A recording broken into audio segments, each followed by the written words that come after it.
Hey everyone, it's Imran, and I'm back with another special episode of The Healed Trader. So this series that we started is talking about things like trauma and healing and some of those things that happened in our childhood that impacted our lives. And as we get older, we realize, there's some kind of reparenting to be done, and there's some work that needs to be done, inner work. I've certainly experienced it myself, and Dave, who is my friend and co-host on previous episodes, has too. But I've got another friend in the studio with me today. I've got Sezer Sherif, a man I've known for over 20 years, a good friend of mine who agreed to come on the podcast. He's got a lot of interesting stories and experiences to share, and he's been kind enough to say he's going to open up about them today. Yeah. So, mate, it's a pleasure to have you here. Thank you so much, bro. And, just want to say well done on the podcast and the content you're putting out. Yeah, man. cheers. Cheers, man. No, honestly, it's as men, has to be said, I think we all need to see that it's okay to open up, to share, and to know there's other men out there that want to support, and so happy to be here. It's so funny, like, I never used to open up about this stuff, right? It was like, it's only really in the last sort of year, after going to therapy, after going through a divorce, after kind of experiencing the first real meaningful loss in my life, one of my best friends. All feelings weren't something we were supposed to have or talk about, right? When we've been career-driven, focused individuals, and our values have all been about achievement and making money and security and providing for our families, talking about your feelings, like, that's just a distraction, right? That's kind of how I always felt. Yeah. And it was almost like, that was a sign of weakness, right? I mean, definitely culturally as well. Being from England, there's that stiff upper lip mentality. And so as men, you're right, you just meant to bury it deep inside and march on, and doesn't really work, does it? I mean, I've seen that, you've seen that. And so there is a better way, that's for sure. And I think, I've gone down that path. I know you have, so it's something that we have to share now.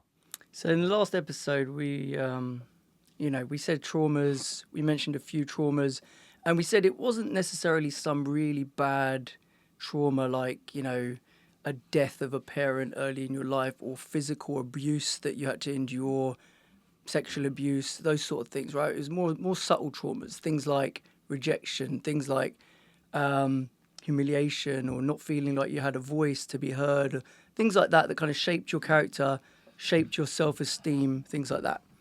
But with you, we're going to talk about one that is a bit more in your face and a bit more obvious, right? And that is abandonment, right? And, it's something that I've known you for 20 years and we haven't really talked about it in any great detail because it's obviously a sensitive topic, right? And I didn't know how you would feel about opening up about this. So the episode is called Abandoned. And let's just jump straight in and talk about what happened when you were a child. Okay. All right, let's do it. So look, firstly, I'm going to say this: trauma is trauma, right? And I've seen it all, not all, I've seen a large part of it, and I've seen extended experience of events that will cause issues, and so I would say this: some traumas for me are worse than others, like emotional and mental traumas. I think are more punishing at times than physical. Physical, it's short-lived, like it's quick, sharp, in and out. Whereas mental, emotional, that's like a prison to yourself, And so let's get into it then. I guess, my experiences of hardship probably, definitely happened from very early on. And by the way, I would say this: now I'm older, I get to see things. I look back, I reflect a lot, and those hardships that I've suffered weren't just my own, but you're also inheriting the traumas of your parents and from their childhoods as well, right? Totally. And so it was massively impactful, which I didn't realize until adult life. The impact that thinking that love alone in your childhood is, it's a parent doing their job. That's so far from the truth. So you had two burdens to carry, your own traumas through your own experiences, but also those of your parents that were unresolved, and that influence that has on the character of you growing up, right? And so So what age was it? I'm gonna say this. So my earliest memories really were like 3 years old, I would say, where Okay. my parents divorced, At, and at 3 years old. yeah. So from what I knew of That my, is really young. yeah, I mean, look, at three, the crazy thing is, right, I can recall things very clearly in my head from that age.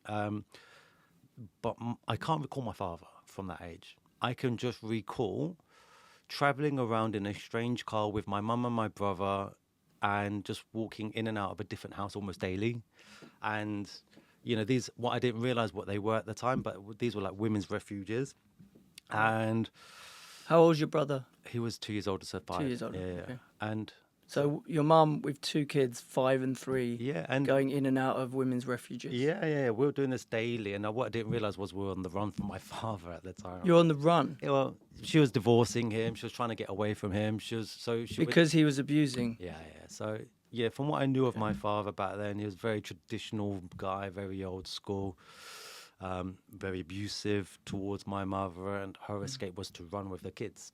Right. And that back in those days, she didn't run to a family. We ran to the support of the services that were available. And for a young girl, because she wasn't a woman, she was a girl. She was 17 when she had my brother and 19 when she had me.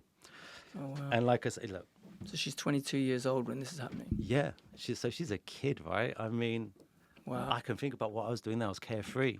This is a woman who's been bashed about and got 2 kids and Just wants to get get away. Yeah, and so we were moved around a lot. So you're just in these refuges, right? That's what they were back then. Yeah. And we eventually landed in the council, and homeless families, and you're put in temporary accommodations and hostels and B&Bs before you finally get somewhere permanent.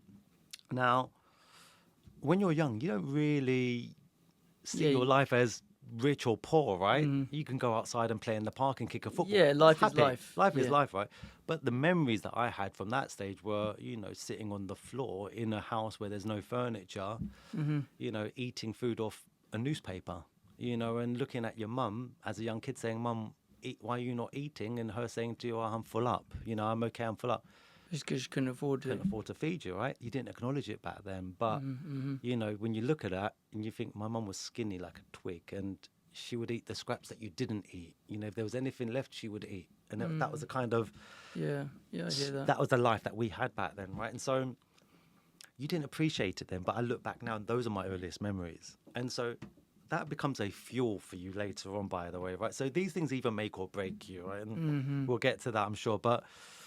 earliest memory happened to be that kind of hardship, running away from a man that's meant to be the guy that's protecting and providing, to then look to your mother who's now doing all she can to sacrifice herself for you as kids. Okay, sounds fair, but not a nice early memory. Fast forwarding on from that, I guess, we're living in council properties, right? Not in the nicest places, but it didn't matter to me. It was 4 walls and a roof. Playing out, pretty standard stuff. But now you've got your mother. I know she was working 2 jobs, trying to make ends meet. She didn't want to be in that system. We weren't born to be in that kind of environment. We were forced into it. So my mum became my hero very early on. Right? I'll always say this. Of course. And well, how could she not, right? She's got her trauma. She's got stuff to unravel. Never will get dealt with. I know that. But my hero from day dot. One thing I learned very young, though, was education to me was, you start knowledge, as you get a little bit on in life, you start realizing you are the poor kid. So I was going to primary school, right? My trainers were falling apart. The soles had fallen off. I've got holes in my trousers. I'm looking around at my kids. I'm not the smelly kid, but I am the kid with clothes that are falling apart, and they're all hand-me-downs, right? And second-hand stuff. So you're starting to realize, okay, there is something different about me. But now my mum's working 2 jobs, 3 jobs, So when every other kid's getting picked up or their parents are coming to sports day, these small things, or parent-teacher evenings, my mum's not turning up. You're alone, basically. I'm the kid that sat on his own eating his lunch at sports day on his own while everyone else is with their parents, right? Because my mum can't be there. So then what does a kid what does a kid feel about themselves when that happens? Do they feel like they're not worthy, they're not good enough? Like, well, what is it? And probably it's not conscious at the time as well, right? No, you can't rationalize it, right? But you can feel the emotional pain of it because, I'm a kid running up and down a sports field or swimming for my school swimming team. I want my parent to be there supporting me, right? Yeah, because everyone else's are, right? Everyone else's are. Yeah. And so you notice it, right? So you can't understand why not me? Why not me, right? Yeah. Now,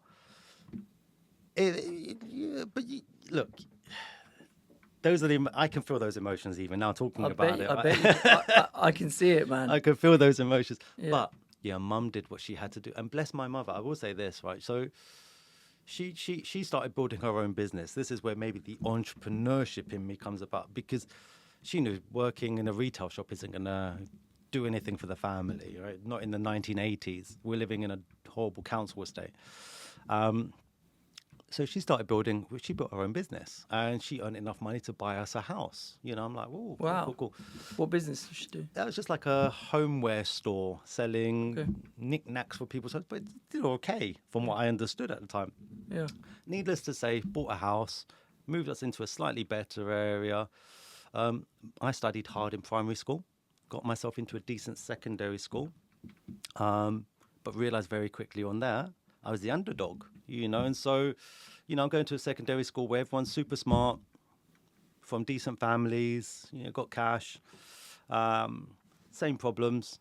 I'm the poor kid, it's clearly standing out, but didn't stop friendships. But, I had to evolve this mentality of, I guess, acting as if you fitted in. So I'd do silly things like ask my mum for a briefcase at 12 years old for Christmas, because if I walk around my school with a briefcase, kids are going to respect me, right? I would work doubly hard than everyone else because I had to try and stay as smart as everyone else. So it got to the point where even at 12 years old, I'm getting given time off school because I'm passing out just because my brain can't function anymore. And I'm staying up till midnight trying to study. And next day go to school for 8 a.m. And the teachers are having to push me out of school. Doctors are writing letters saying this kid's worn out. And so I would always go above and beyond, because at that time I realized we had nothing, right? So my mum is having to do it on her own. What can I do to contribute? Study. That's all I can do at that age, right? But then, I mean, that reaction though, like there is another reaction, right, that you could have had, which was to go off the rails, right, and kind of rebel and just sort of not care about education and not care about helping your mum and just be like angry, right? Because that's what I was going to ask you. Like, what are the emotions that you're going through, right? So clearly there's got to be some anger. There's got to be some fear. There's got to be some feeling of like, why me? Why am I the kid that doesn't have his parents around? Why did my dad not stick around? All right. So, right? I mean, you've hit a good timeline here, because at this point, this is where the bad emotions, because being young, when you're born into an environment, you survive that environment, right? That's all you know, right? So that I wasn't necessarily exposed to. I had bad memories, but I wasn't exposed to something that I would have known to be a hardship because I never had anything better. However, my mum's business wasn't working. My father, was a man of means. He had money. He wasn't poor, right? This guy was selfish but successful. Oh, really? And so he could have changed our life in a heartbeat. I remember this. My mum turned to him, said, listen, my business isn't working. I'm falling behind on the mortgage. Small. It's like a 20 grand mortgage or something back then, right? But interest rates were through the roof. It's in the 90s.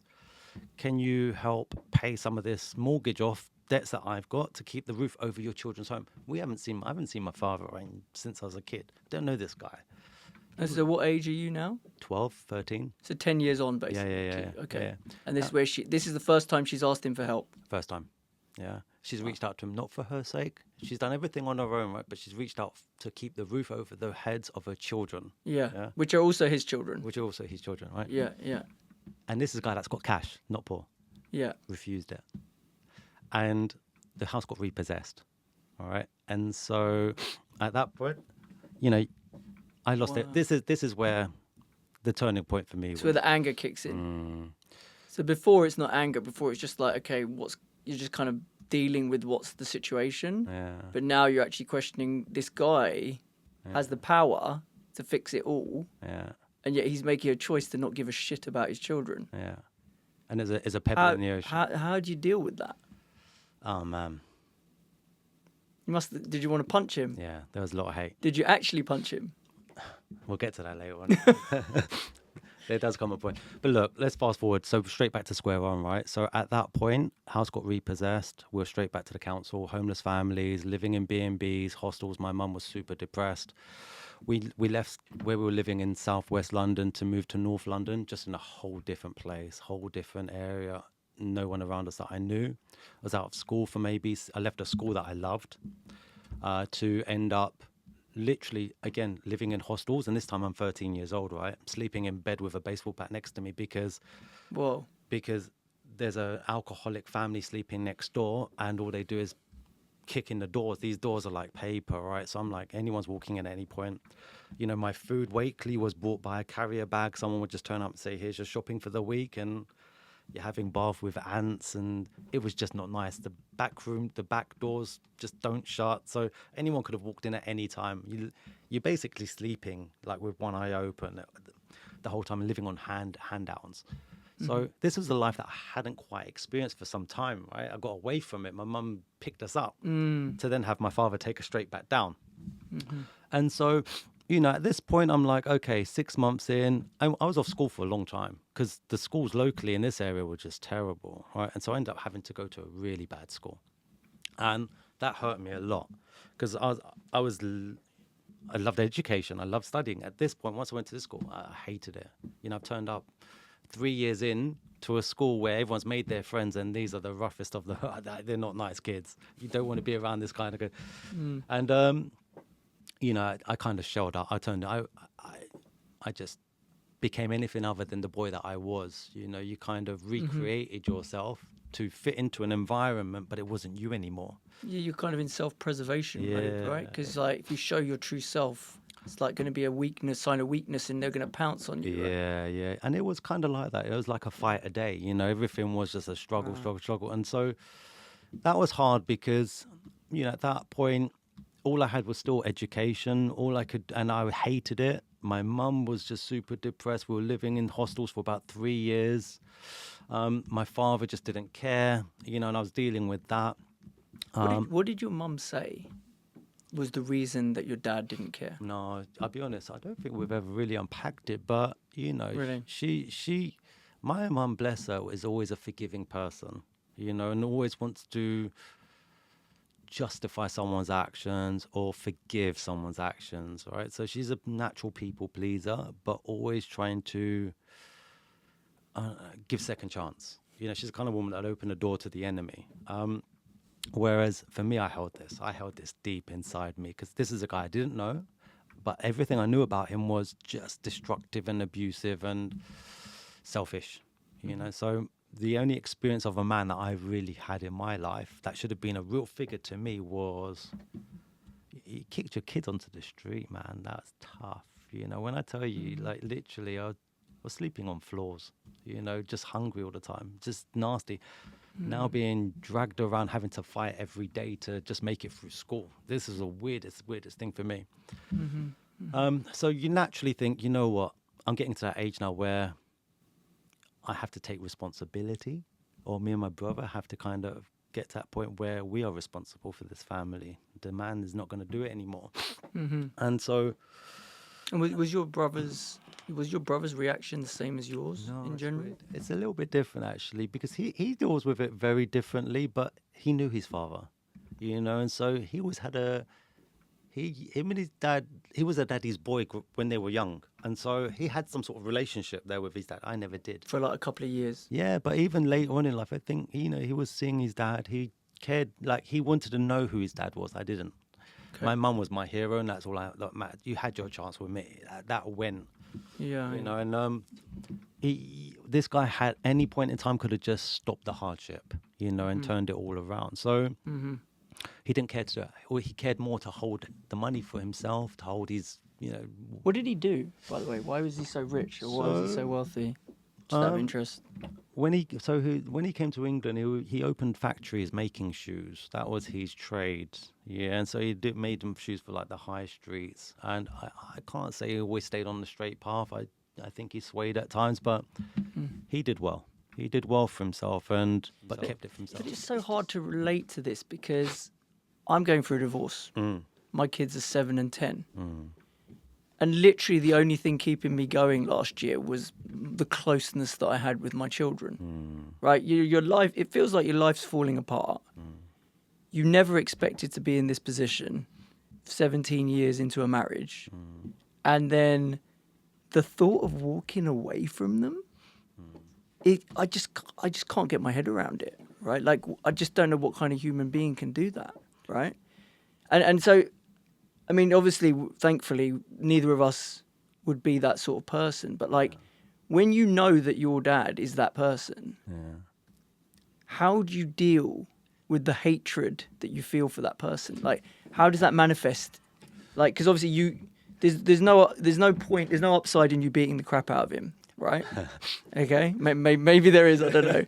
But so you've got this hatred for someone who's responsible for you, who should have done right by you and just decided you were worthless and you weren't worth, doing that for. Yeah. How the fuck do you deal with that, dude? So at that time, I didn't. You just let the hate fester. And it got worse and worse and worse because each day was a fight for me, right? So, whether it be eating, there was a point in time where I'd go 2 days without food. My mother wasn't living with me and my brother in North London. Her parents were very sick, right? So she was staying with them in South London to nurse them. And she would call up home and say, how are you boys? Have you got food? Have you eaten? Yeah, I'd lie and say, yeah, Mum, don't worry, we're okay. We got food in the fridge. The fridge was empty. There was nothing. And I remember this. I'd go 2 days with no food. And by the second day, I'd be like, shit, what do I do? Excuse me. But what do I do? Mate, I already said the F word, don't worry. And so, this is how resourceful I was back then, right? And I would find a blood bank and say, I'm going to go and give blood because if I go and give blood, they'll feed you. They'll feed me. Yeah? Really? Now, here's the problem with that. 2 days no eating, near enough 2 days no eating, right? So you're like this, you're shaking. Yeah, you faint. As soon as you put a needle in, you passed out. But I got fed. I just remember it so clearly. Biscuits, crisps, and squash, orange squash. And so that was one way I did it. The other way was I'd just write a check. Back in those days, you'd give a check to Pizza Hut.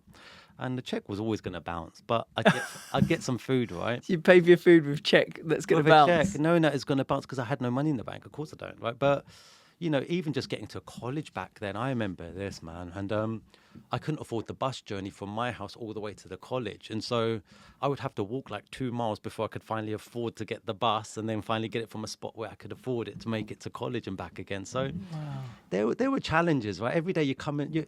The thing that I learned, you had to figure out how to find solutions to problems, right? That was always my thing. Yeah. But of course, the trade-off to that is each day my hatred for my father's brewing, right? But are you almost turning that hatred into fuel, though?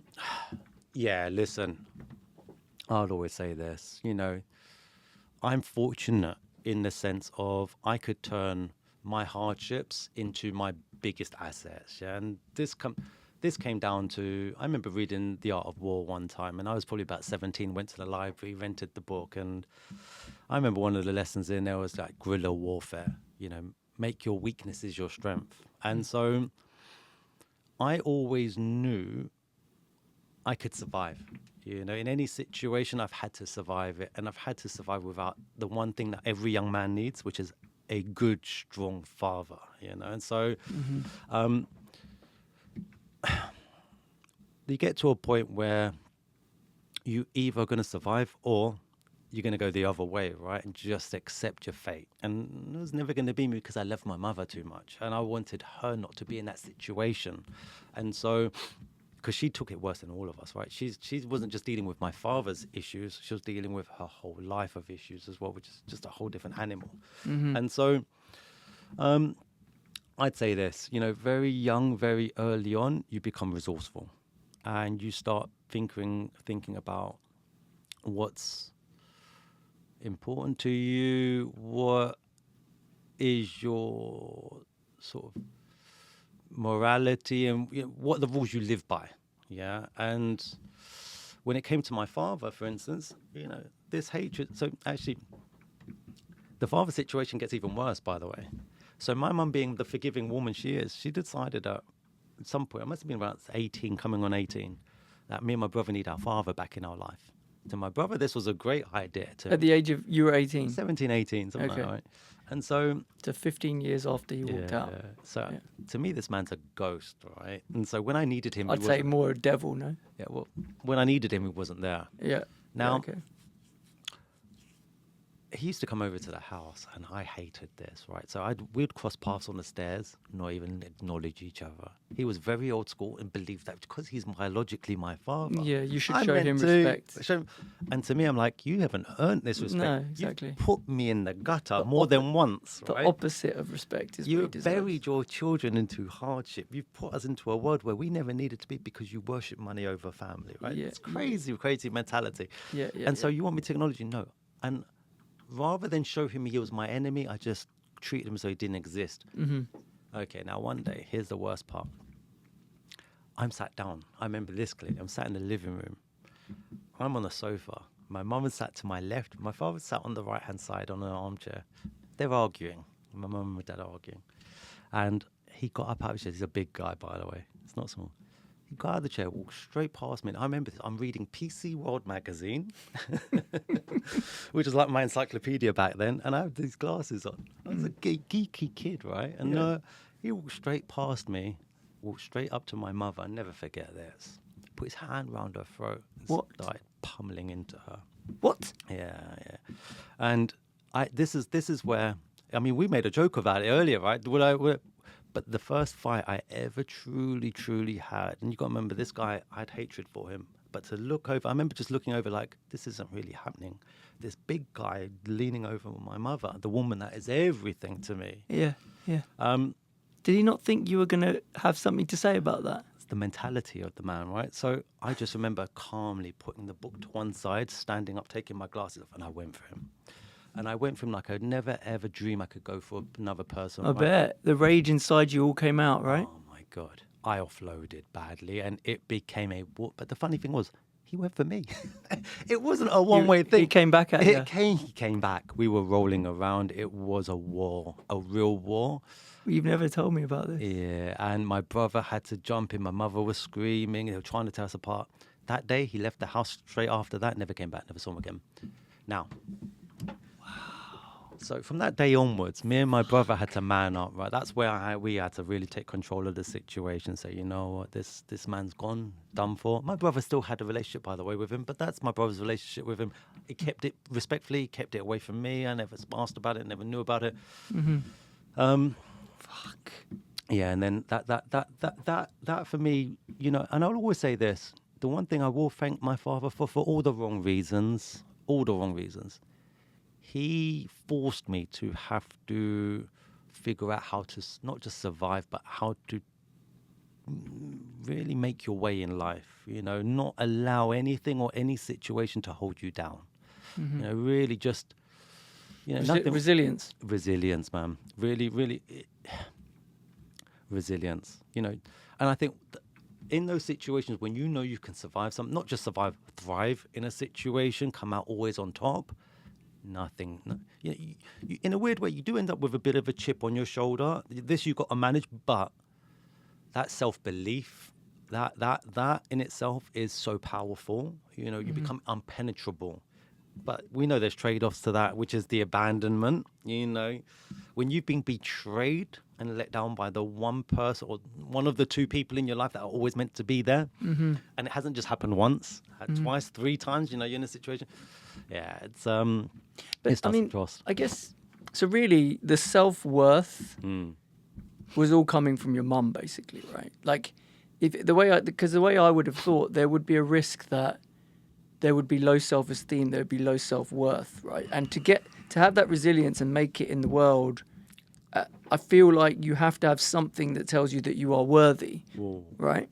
I don't. Do you know what? I don't completely agree with this because I'm going to say this: just because you make it, isn't always about the value of yourself. Sometimes, and I will say this, Yeah, that's true. the fact that you are trying so hard to make it is because you don't value yourself. Yeah, just the way you are. You're trying to prove something that's true. all the time. And Okay. that has absolutely been a Okay. big feature for me. Okay. Yeah, a huge one. That makes sense. Yeah, That that makes whole... sense.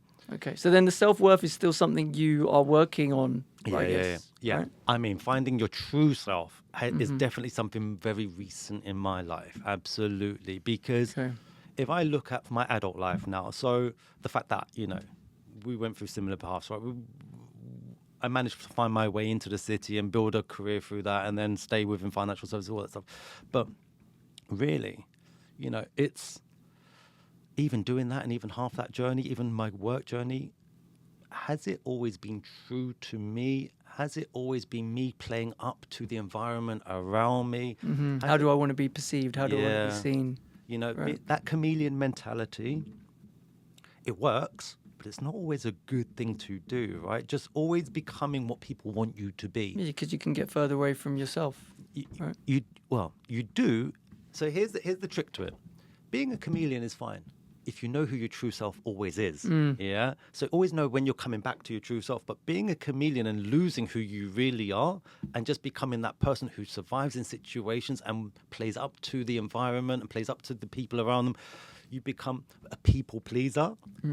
Very, very dangerous game, because at some point... Have you been a people pleaser? Oh, man, come on. Look, and I don't wear this like a badge of honor, right? Because I've wasted so much life doing this, And this is where I will say, this is the poor... As much as I love my mother, I've taken this from her, right? Because her mentality has always been to forgive, to please, to try and make everyone around her happy, but sacrificing yourself or your true self, or your principles or your boundaries even, right? And so I've always tried to value myself by pleasing others. And the problem with that is, especially when you suffer with abandonment issues, the people that you attract, allow closest to you, are the ones that can't hurt you, right? And so you're always bringing the wrong type because you don't want to be vulnerable. Yeah, it's standard. So you always feel at peace or not at peace, most in control around the wrong type of person. So what type of person is that? I mean, okay, if we're talking about, let's say, women, let's just start with the female side. It's always going to be the one that's transactional, let's say, the one that is, it's got poor character, the one that is just there for the free ride, the one that doesn't really care about you, the one that isn't going to try and touch on you emotionally. So the one that isn't going to try and expose you or make you vulnerable. That's the wrong type. And the reason you bring that is so that you don't have to then care about them that much. Yeah. Right? Easy to cut, and actually, you just become the person they need you to be for that short period of time. And when it's time to walk away, it's never a difficult exercise. And you know what? They're not going to miss you. They'll find someone else to go and replay that scenario with. For you, there's nothing really lost, in terms of you haven't lost a good person, so you don't have to feel the pain of losing a good person, right? And is some of it that you expect you're going to lose them regardless anyway, because that's what you've known? Yeah, and it's the same with men, by the way, right? So it works both hands. Yeah, absolutely. So you always know there's a time limit to it, yeah? Because whether you get worn out by them or they've kind of worn out their time with you, you may wear out your time with them as well, right? But I guess the other part of that is they're not showing you who you really are. And I think that's the problem with allowing the right person in. It's that vulnerability exposes all your unresolved issues, all your unresolved traumas. You don't want someone to see you for who you truly are. Yeah. Warts and all. Dangerous game, man, especially when you haven't. So you've got your defenses up, basically. Absolutely. Right? So your defenses are up. You have almost told yourself that any relationship you get into, it has got a shelf life. It's never going to go the distance. You're going to get abandoned again. So you put your defenses up. You never let anyone get too close. Yeah. And, right. It's hard to see it at first, by the way. I think for many years I went living in the same cycle and didn't really, I don't know if I didn't want to acknowledge it or just couldn't acknowledge it, but you get quite good at living in the lie. And so You start to believe that this is the life you want. I always try and take myself back to it. And I always try and ask myself, did I know or didn't I know? I think the reality is you do know, but you put it in a box so well that it just doesn't have to explode. You learn to survive it, right? And so until it goes on, for me, goes on so long that you can't ignore it anymore. And who's it really? Is it helping or hindering? You realize, you know what? Life is short. Life is precious. I'm better than this. I owe it to myself to have a piece of life that is actually worth something. And so, you then got to confront the demons, right? And that's where we get to the point of, finding a solution to the problem and trying to make yourself that stronger human, that more balanced human, and not the one that's running and hiding, but really you think you're on top. We've talked a lot about the issues. Let's talk a little bit about some of the solutions and some of the coping mechanisms, right? So something that obviously I know you well for is all the work you've done with homeless people. And to be honest, if I had known the backstory to this extent, I would have understood it more, right? So, yeah, like, is that where that comes from? Like, because you've experienced it and you've done it, raising awareness for homeless people, raising money, giving your time and your energy, is that, what's going on there in your mind? Yeah. So I think number one priority for me was you do something because you can. Yeah. You do something because you don't want other people to suffer in the same way that you did, because not everyone's built as strong as you. Not everyone can handle the situation the way maybe you did and survive it the way you did. And I see it a lot, right? So for me, number one, because I understand firsthand what that felt like to go through, I can't sit back and do nothing. Yeah. And so, so for many years, what I was doing with the homeless charities was always my secret, right? I never really exposed it for a long time. But, if we go through it, I think there was over 12 years now with my Christmases spent at the Homeless Day Centre, just handing out free meals a day and helping people that are extremely vulnerable try and find their path back into the system, to teaching boxing to homeless people for 2 years, and helping people find their self-confidence again, finding a path away from addiction in a holistic way, which has worked miracles, and Well, the thing that stuck with me that you did was when you actually spent, was it 2 nights, 3 nights? How many? 5. 5 nights. You spent 5 nights sleeping rough. Yeah. And you filmed a documentary, right? Yeah, I did. You're going to have to send me that so we can link it. Right? The crazy thing about that, right? Because I thought, this is a great way to share awareness or create awareness around what it's really like to be on the street. Because by this time, friends would keep asking me, what's it like to be homeless? What are homeless people like? Are they junkies? It's so many misconceptions, right? So to be able to actually share an experience of what it is to be homeless with somebody that they know, for me was what it was all about. However, what I didn't realize was it was almost also a journey of self-discovery, because there are layers to homelessness, right? So there's sofa surfing. There's my version where, you lose your home, you go to homeless families, you get a hostel, B&B. But for most people, there's rough sleeping as well. For a lot of people, there's rough sleeping. And what you've got to realize with homeless people, majority of them, 80% of people that are suffering from homelessness have mental health issues as well. And I would always say this. So that whole experience made me have a whole new understanding for myself. And it's almost about self-discovery, because I did this in a January, I can't remember what year, 2016 or 17, I think it was, but it was the coldest week of the year. So it was like I remember. Yeah. That was insane. And I was completely ill-equipped, right? I was wearing all the wrong clothes.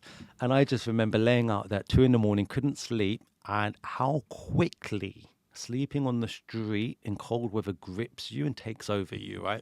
And so that's why I say, for me, you then pally up with a bunch of other people. Next thing you know, you're swigging booze. Next thing you know... Stay warm. Yeah, to stay warm. Yeah, and to make the time drift by, because it's so boring, yeah? And so... Yeah, because people judge homeless people so much when they see them, like, boozing, smoking, any of that stuff. Like, look, they're wasting the money. Why would I give them money? They're just going to drink or do drugs with it and stuff. But they've got to do something to cope and survive. So most people become addicts because they're on the street. Yeah, you don't go to the street with addiction. That's not normally the way it happens, but it's a coping mechanism. When you're on the street and you are vulnerable and you are afraid at night, you're sleeping in the street corner, people are walking past you, you don't know if you're going to survive it, right? And so you learn to cope, and part of that is alcohol keeps you warm, puts you to sleep, puts you in good spirits. Next thing you know, an occasional swig becomes a regular swig. Now it's an addiction. Okay, Yeah. and it's now I understand that because I was there, and your body is aching. I'm walking miles each day trying to get to a homeless shelter to have some breakfast or something. And so it was a real eye opener for me. Absolutely. I think you should run rough sleeping boot camps so that everyone gets to experience what that's like. Do you know, it's humbling. Absolutely. And in a weird way, I like to humble myself at times. I'll always say this. I think, it's easy to get lost in your own life, and it's easy to progress in your own life, but forget what's important to you. And also, in a weird way, not just where you came from, but the people that aren't in your everyday circle, right? And so the people that are easily forgotten about and ignored. And it's important for me to always have that connection. And it makes you appreciate what you do have, right? Yeah, for me, yeah, it does. It definitely keeps me focused and in a weird way motivated, because I can get complacent as well, and also it's a reminder of how quickly you can end up back there, and so sometimes, I'm liable for it. I make bad decisions at times. I don't always make the right decision. I can be impulsive. I'm not the complete package. I didn't have the best education. I've had to learn as I go. And sometimes you can make you can make what you think is the right decision based on, what you think is integrity at the time, but it doesn't always work out well for you, and it can backfire. And so I will always say this, you're always one bad decision. For me, I always feel like, you could be one bad decision away from being back on the street. And so I need that reminder sometimes of that hardship. It does. For me, it opens up a lot of old wounds. 100%. Okay, and then that's the kind of the charity stuff that you do. But then also, like you mentioned, you're an entrepreneur, right? So what is it about your entrepreneur journey, do you think, that these experiences and this past has kind of influenced the most? Because obviously you've had some businesses that work, some haven't worked. Yeah. How does this all play into that? So, firstly, I'll always say this: to be an entrepreneur, it's not something you go to school and decide. Back in my day, anyway, you don't go to school and say, I want to be a business owner. I want to be in a risky environment where there's no guarantee of what comes tomorrow, right? But I think entrepreneurs are bred out of necessity. And also, if I think about this, in my schools I went to, I remember saying this to a teacher once: I want to be a broker in the city because I watched The Wolf of Wall Street. My teacher laughed at me and said, never, it's not going to happen for you, right? That was fuel. For me, that was fuel. I looked and thought, you wait. And I can still remember this teacher now. And I've always wanted to go back and say I did it, but it was fuel for me. And I worked around, I was in school with kids that would have taken it and said, okay, let me go a different path. I couldn't do that, right? So did I ever think I'd be an entrepreneur? No, I just always knew I couldn't, given the life that I've lived up to that point, I had to be a master of my own creation, good or bad. I wanted to follow a path of my own choosing, because the path that was written for me and the way I would say the system is built, it was built to hold people like me down. Yeah. And so if I was to break out of that, I had to do it on my own terms. Yeah. And so there's the control thing again, right? Kind of, because there's uncertainty associated with being an entrepreneur, but you are still calling the shots. Yeah. Okay, yes, so there is the control, is on your terms, right? So there's a control. There's also the chip on your shoulder as well, right? Where you've always been that underdog, and everyone's always told you, you can't do this, you won't be able to do that, you won't amount to this, and that's not written for you. And so you want to prove everyone wrong. I had to prove everyone wrong, right? That was my fuel. I turned all the negativity to my fuel. Now, it's good and bad, because fuel is great, but you've got to learn to control it and guide it, right? Because it can consume everything around it as well, because you start making impulsive decisions. High risk taking. Right. This was always Trying to my hit a home run, right, every time. every time. Because guess what? You're not afraid of going back to zero. Because you've been there. You've been there, right? Yeah, Now, this yeah. is the gift and the curse, right? So I think all great entrepreneurs will say this, whether you're Zuckerberg, whether you're an Elon, it's okay to go back to zero because guess what? Best lessons are there. And I will always say this. I've sunk many times over, right? And so How many times have you been? no, to not zero? many, right? But I've made some monumental mess Yeah. ups, right? Yeah. But I'm blessed in the sense of I learn my lesson. I'd like to think I take the lesson. I take the beating. I take the lesson, and the path back is better. Yeah, because you Yeah, you got to grow. If you can't grow from the knocks, Yeah. what the hell are you doing, right? and this is part of the parcel of being an entrepreneur, right? But I wish in my younger year of being an entrepreneur, in my early years of entrepreneurship, I just had a better team around me, maybe better heads, wiser heads, and certainly a better foundation. Because for what I was able to impact quickly, I would say this, things sometimes grew too quickly for me. I was just well out of my depth, and so the gift and the curse, man. And so the things that fuel you can also destroy you. So learn to let go of trying to control everything. But where are you now? Like, for example, are you in a place where, you say as an entrepreneur, you want to prove everyone wrong, or that might maybe how it started. Yeah. But have you found yourself in a place now where you're now doing business in a way where you are being more authentic to yourself and you're trying to find balance in your life? I mean, you mentioned relationships, how you never got too close. I know you're in a loving relationship now, right? So are you finding a way to kind of morph those things and kind of get closer to your true self instead of being someone to prove something to people? Yeah, you nailed it, right? So absolutely, you're spot on. In my early years, everything about growth was ego driven. Yeah, I always liken it to the football player mentality. If you think back in the days, these young boys were playing for Arsenal, Man United, but they were young and they exploded quickly. Yeah, and they made a fortune quickly, and they blew it all quickly. Made all the wrong decisions. Made wrong life choices. It all crumbles around quickly. I was that kid. Yeah, just not kicking a ball. Yeah, and so I got to where I wanted to get to, but it was driven by ego, and it was driven by the chip on the shoulder, having to prove the point. Yeah, and so I've learned that lesson, right? And so you get older, absolutely. So where am I now? 100%. What I would say is two things on a personal level. I've definitely been fortunate and gifted to have an amazing woman with me who has gone through hardships with me, but also taught me a lot about vulnerability, trust, especially. Basically letting you know that it's okay to open up and express your feelings. Yeah, and the thing that I'll always say is that that took a lot of, before her, a lot of work on myself to even get to a stage where I would think that is even possible. But it also makes you realize what a waste of life there was before that, right? And so for me, I've always lived with a small circle. I've always been happy on my own, which is also a dangerous game to be. But to have that one person with you that you trust completely, that is a motivator to you in many ways, but also keeps you in check.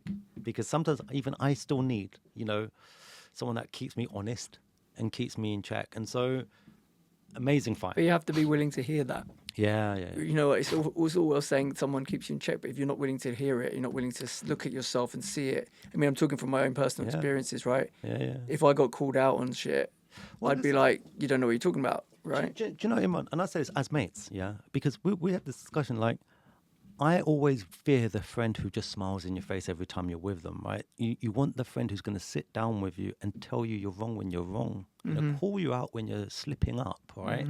Not the friend that's going to pat you on the back and tell you it's going to be okay. It's going to be okay. Yeah, it's going to be okay. But let me tell you right now, you're messing up, And, that's a really important friend to me. Everything else, I don't need that friend. You're not a friend. And I've had too many of those friends in my life that would just be there for the fun time and the ride and the benefit. Yeah. How many of them really have been there when things aren't right, great for me, or I'm feeling that? No. So I always say, fear the friend who's all teeth when they're around you. You don't want that friend. You need, So when they're behind your back, they're not smiling anymore, but for you, So be careful of that one. On a work front, there does come a point in your life where you start questioning what's important to you.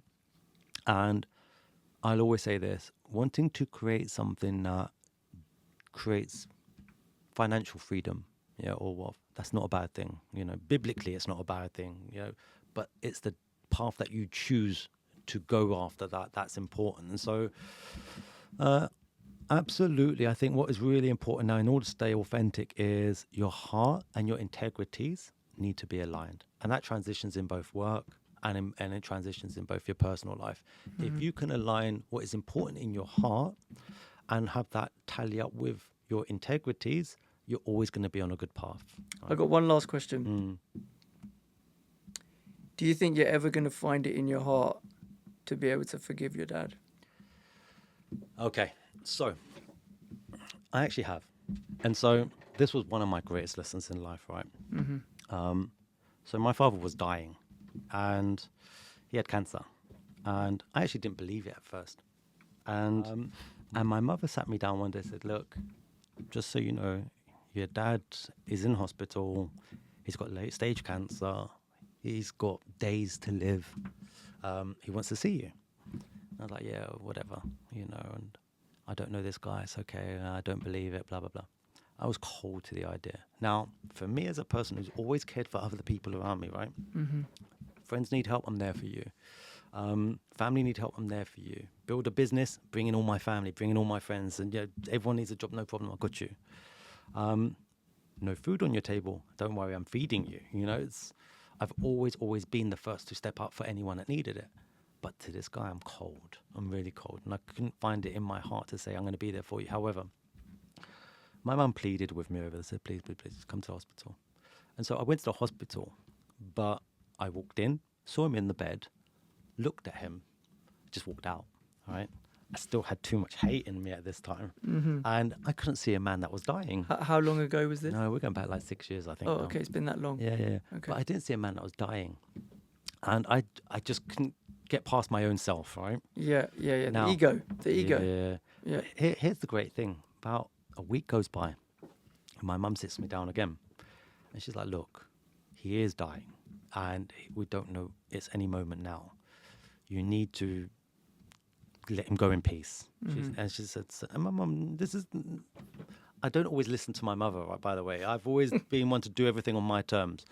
And she actually sat me down and I listened. This one time she said, look, he has done worst of all to me. My mum speaking, right? And if anyone shouldn't forgive him, it should be me. That's right. But I can find it in myself to forgive him. Now, if you don't forgive him, you are at risk of having your brother, who you love dearly, hold resentment against you.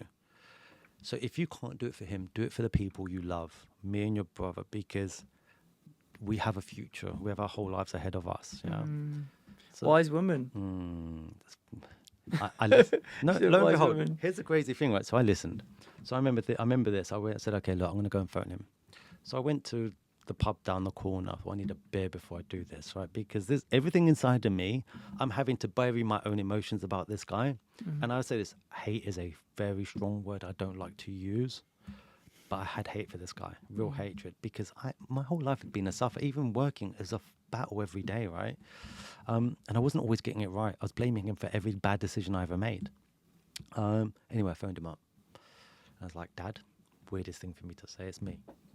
And he's like, first time I'll ever say this, I heard a voice down the other end of the phone that I just heard vulnerability and honesty and sadness and all that. The conversation went something along those lines. He was like, listen, son, I just want you to know, I know I've never really been there for, I've never been there for you.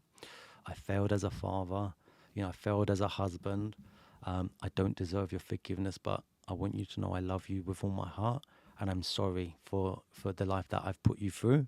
And, I wish I could turn the clocks back now, because everything I put before you all doesn't mean anything right now.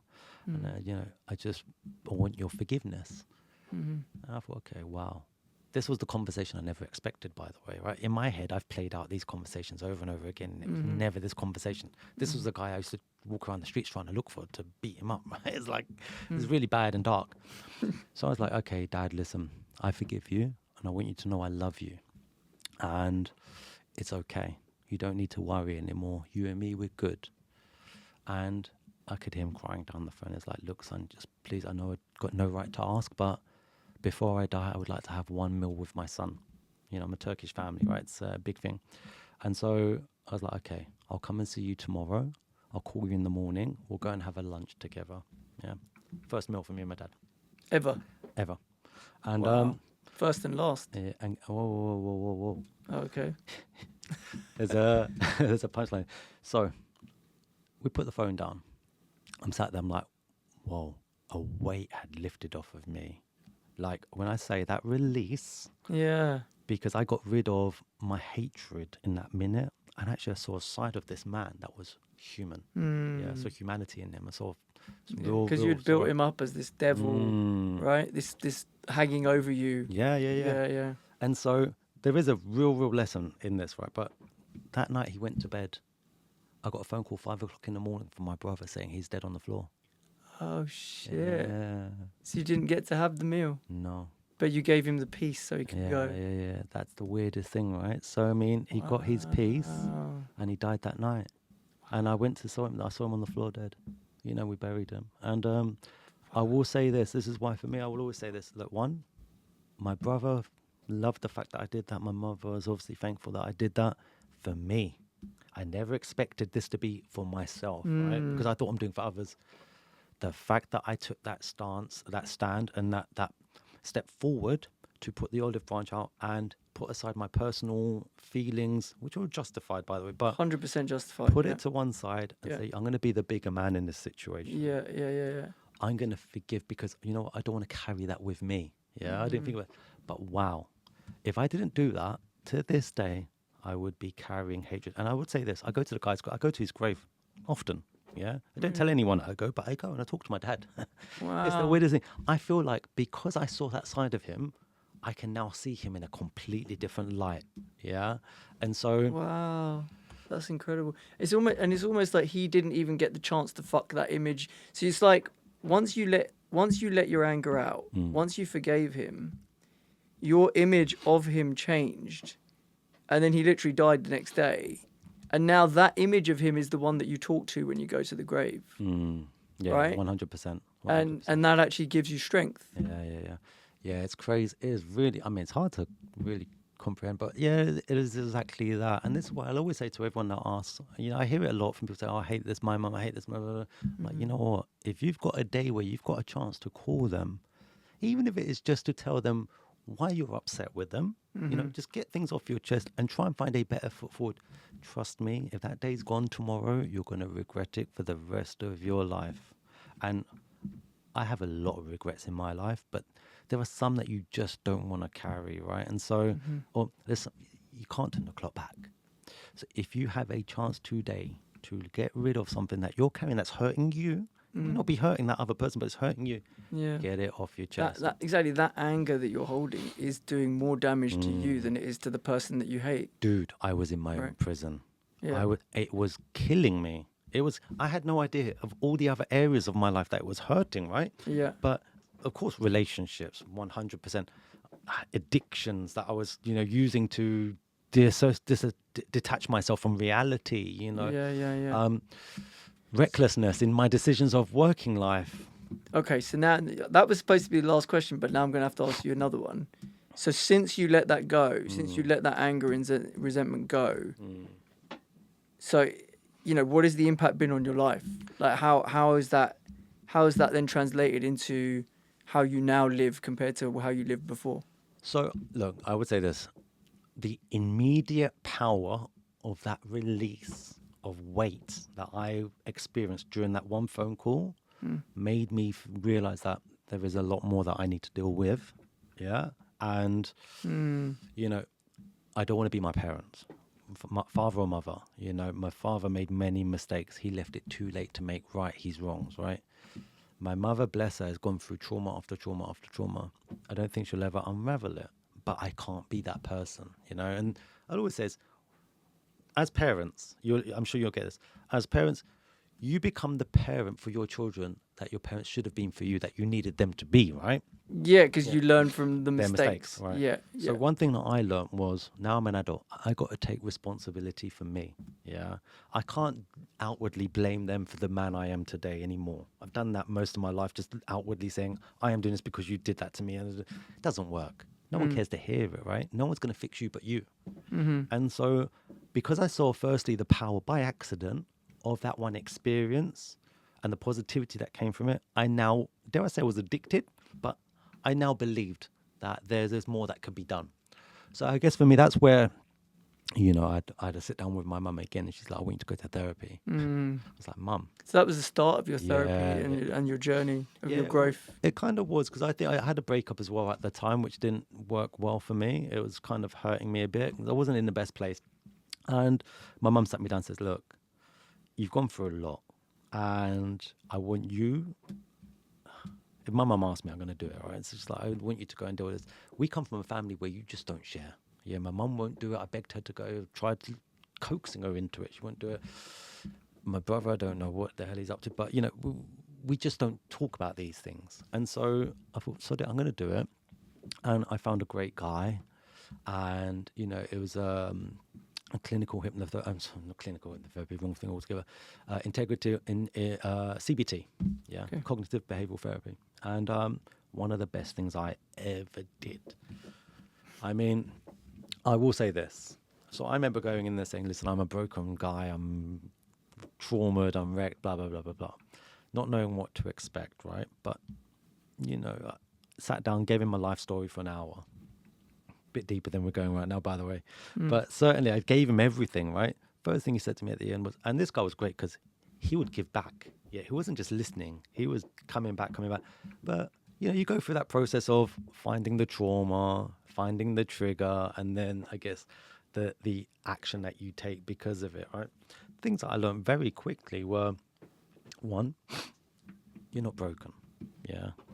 You've got issues, sure, but you're not broken and you're not a bad person, because I kept going in and saying, I do this wrong, I do that wrong, I don't let people come close to me, I'm cold, I'm unemotional, I'm unavailable, all these things. And one of the first things that he taught me was stop overthinking, because I couldn't sleep at night as well. I was having all these I was insomniac. And first thing was, look, when you go to bed at night and your mind is playing tricks on you, and the mind is not your friend. I learned this immediately, and I started reading on this stuff. But the brain is a powerful, powerful tool, and people like us, we used it a lot throughout our careers, right? It was great at solving problems, but in your personal world, it's your enemy. It's number one enemy, because the brain works to protect you. That's the function, really, right? And how does it do that? It can turn crossing the road into a life or death scenario if you allow it to, right? And there are some people that will go down that path. But I would lay in bed at night, and I'm sure there are lots of people that would go through the same thing. I would play out a simple scenario in my mind. 2 hours later, that scenario has it turned into something completely fictional that could never, ever happen. But in my mind, it can, because it evolved it into something more and more and more, fueled it, right? To the point of now, whoa, this is super dangerous. It's nothing, but I can't sleep now because of it. And so lesson number one was just get out of your head, Things that are there today are going to be there tomorrow. It's not going to kill you. Something so simple. That's all I kept saying to myself. It's not going to kill you. It'll be there tomorrow. You're worried about a bill? So what? It'll be there tomorrow. You're worried about this decision you got to make? So what? It'll be there tomorrow. Slept like a baby. Still do, right? It's amazing. But I guess big one for me then was stop trying to rationalize and solve everything with the mind. Yeah? Because if you now accept that your brain is not your friend, the brain is not going to solve the problem for you. What it's going to do is force you to protect yourself by pushing everything else away from you. That's the way it generally works, right? And so a better scenario is this, because that doesn't solve anything. But a better scenario is, rather than sit with it in your head, sit with it in your being, in your chest, in your heart. And so, and this comes down to the first thing that I was doing with this was just taking all the things that I hate about myself, sit with the emotions that I don't like feeling. So abandonment is one, trust is another, guilt, selfishness, greed, desires, all these horrible, horrible things that have plagued my life. Yeah, I've managed to box, and I can lie to myself and kind of pretend they're not there, but they're there. Rather than try to control them with the mind, which never worked, I then realized if I sit with that emotion And just feel it. and just feel it, not just feel it, visualize yourself with it, almost see yourself sat by your heart with that emotion in your chest and you touching it. You know, what is the thing that happens? Okay, you realize it's not comfortable. It's not even nice, right? And it's not meant to be, by the way, but it doesn't kill you. You know, and guess what happens now? You realize it doesn't kill you. You're not going to make friends with it, but you're not going to be scared of it anymore. You know, it's nothing to fear. You're not going to avoid it anymore. Absolutely. And guess what happens next? Give it 10, 20 minutes later. Your body, it evaporates away, right? So, lesson is, when you're trying to control something with the mind, this thing can play on for hours and hours and hours. It doesn't get better. Your mind turns it into something more amplifies amplifies it, right? Yeah. Becomes something crazy. Whereas if you sit with it, yeah, you're going to have this initial uncomfortable feeling that goes with it. But in 20 minutes, 15 minutes, depends on the person, but you know, you sit with it, you take the power away from it and the body will excrete it naturally. Oh man, I was doing this like you couldn't believe. I bet. I was loving it. It's complete cleansing. I was doing it like you couldn't believe. And so that was lesson number one. There were many, many other lessons like, you know, how to get out of your head, how to just escape the brain. And, you know, I had amazing lessons on that just by visualization. A lot of what I do is visualization, right? And so once I was then able for me, and then of course there comes the point of, now I've got old habits as well, right? That I've just programmed into myself. Yeah. How do I get rid of old habits? You know, how do I take the things that were once triggers to me and have a different reaction? Quite easy. For me, it's just about swapping things out, right? Things like bad addictions or bad reactions, just swapping them out for something that was healthier, but acknowledging what they were, then swapping it. Worked wonders for me, right? I'm an addictive person, so I had to bring boxing back into my life in a big way. My dog is my pride and joy, right? But, you know, having... I think I need to get me one of those. Yeah, but listen... I mean, for someone like me that wasn't liking to be, you know, I struggled being around people, struggled being open to people.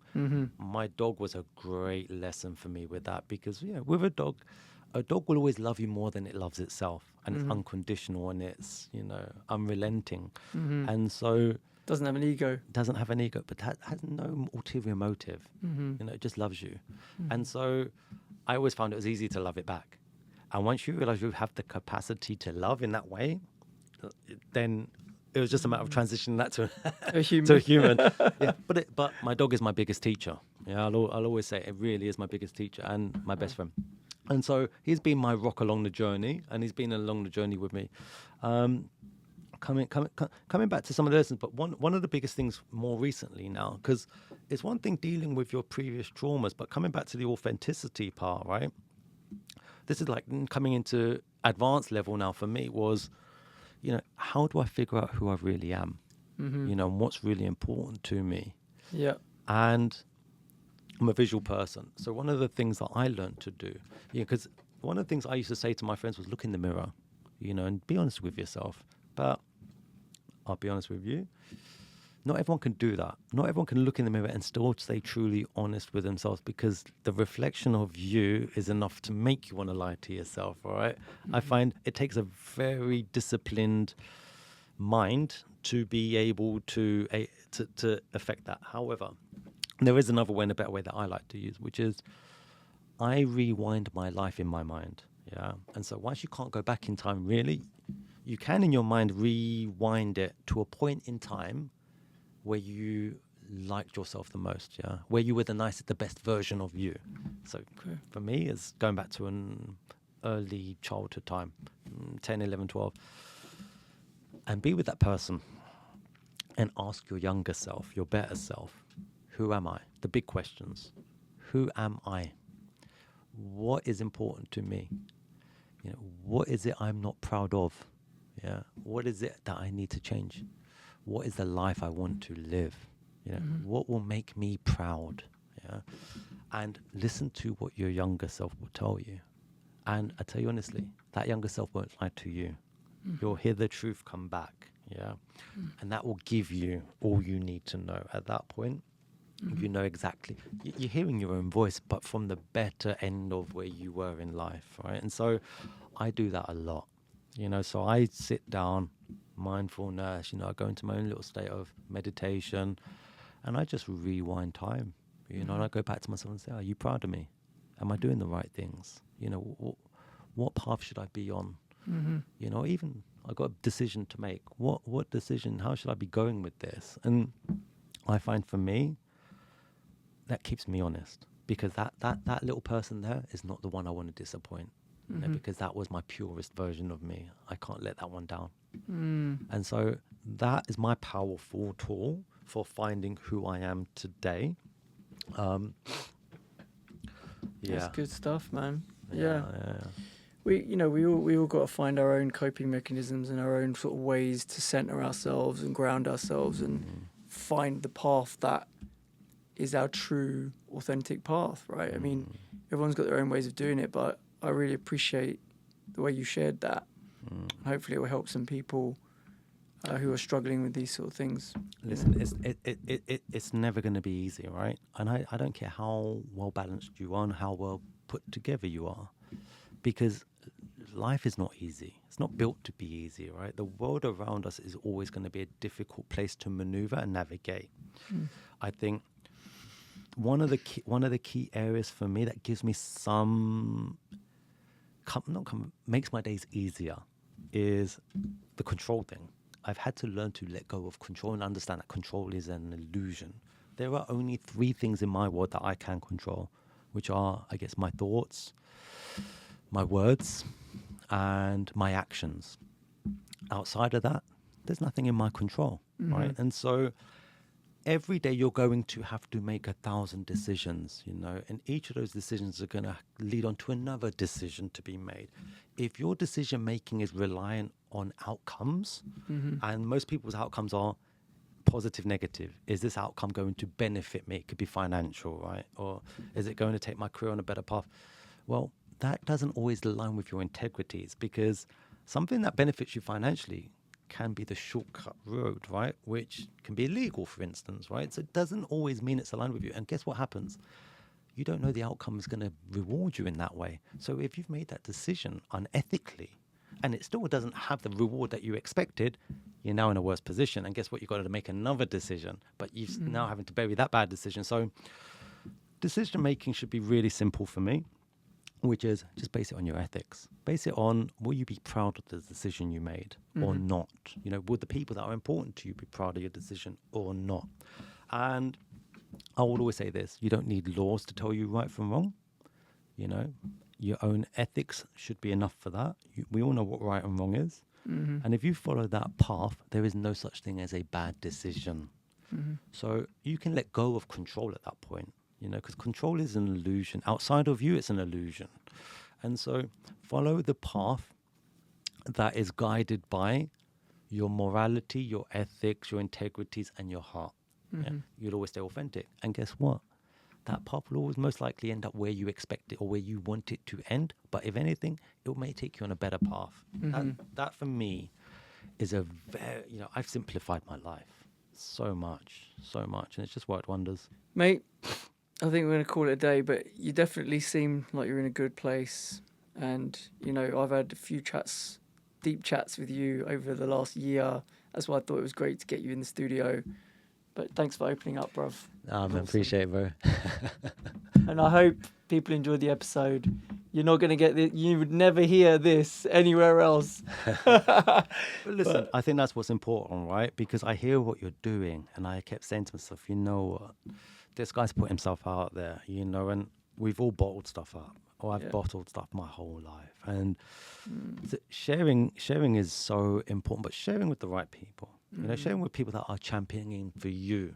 Yeah, and people who aren't judging you. Yeah.